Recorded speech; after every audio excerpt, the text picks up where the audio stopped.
আমি আমি আমি জামশেদ মজুমদার ক্লেম করতেছি ধর্ম যার যার, উৎসব সবার, কিন্তু এটা যদি উৎসব হয়, কি হয়, এটা যদি ইবাদত হয় তাহলে ইবাদতটা কিন্তু যার যারই। পূজা কিন্তু একটা ইবাদত।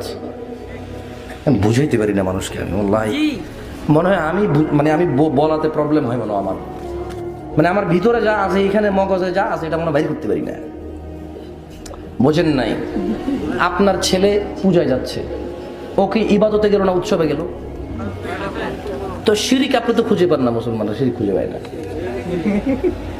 মুসলমানদেরকে এখন যদি বলি যে ডাব, নারিকেল, মুগ, দুম্বা, ছাগল কোথায় নিয়ে যাও, বলো যে হ্যাঁ, সমস্যা কি?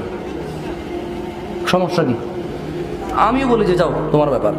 কিন্তু ভাই এই যে এখানে তো সমস্যা, এখানে সমস্যা মনে হয় না?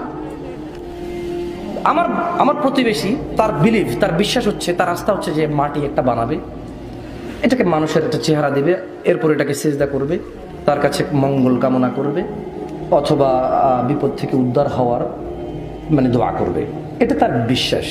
সে এবার তাদের একটা দিনক্ষণ তারা ঠিক করে, সে অনুযায়ী তারা ওই মাটিটাকে বানিয়ে তারা সেখানে মাথা নত করে, তাদের বিপদ থেকে তারা উদ্ধার হওয়ার জন্য বলে, তারা তাদের কল্যাণ চায়।